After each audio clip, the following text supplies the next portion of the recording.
සුබ දවසක් ඔයාලා හැමදෙනෙක්ටම ගොඩක් සාදරයෙන් පිළිගන්නවා Techno Brain LK YouTube channel එකේ අලුත් වීඩියෝ එකකට. ඉතින් අද වීඩියෝ එකෙන් කතා කරන්නේ කොහොමද YouTube එකේ තියෙන වීඩියෝ එකක් ඔයගොල්ලන්ගේ ෆෝන් එකට, කම්පියුටර් එකට, ලැප් එකට MP4 ෆයිල් එකක් විදිහට දාගන්න. ඊට මම මුලින්ම එහෙම මගේ වෙබ් බ්‍රවුසර් එක ලොන්ච් කරගන්නවා. ඒ ලොන්ච් කරාට පස්සේ ඔයගොල්ලෝ YouTube එක ලොන්ච් කරන්න.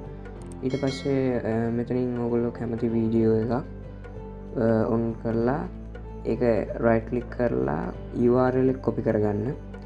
ඒ කොපි කරලා ඊට පස්සේ අලුත් ටැබ් එකක් අරගෙන ඒක සර්ච් කරන්න save from net කියලා.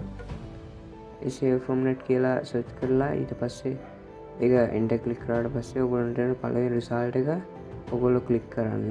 මේ විදිහට පළවෙනි result එකක් තියෙනවා. ඒක ක්ලික් කරන්න. ඊට පස්සේ මෙතන මේ පේන search bar එකේ paste කරන්න ඔයගොල්ලෝ කලින් වීඩියෝ එකේ link එක.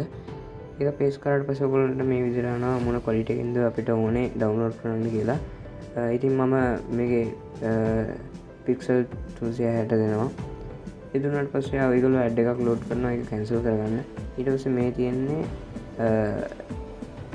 පික්සල් 360 එකකින් ඒගොල්ලොන් ඒ කියන්නේ එන ප්‍රිවිව් එක. මේක ඊට පස්සේ එතන අර ටික් තුනක් තියෙනවා. ඒක ක්ලික් කරලා ඩවුන්ලෝඩ් දෙන්න. ඩවන්ලෝඩ් දුන්නට පස්සේ මෙතන මට ඕන නැතිනවා මේ කැන්සල් කරනවා. ඉතින් ඔය විදිහට තමයි ෆයිල් එකක් ඩවුන්ලෝඩ් කරගන්නේ. ඉතින් අද මම සමු කරනවා සුබ දවසක්. මම බිහන්දුනෙක් එක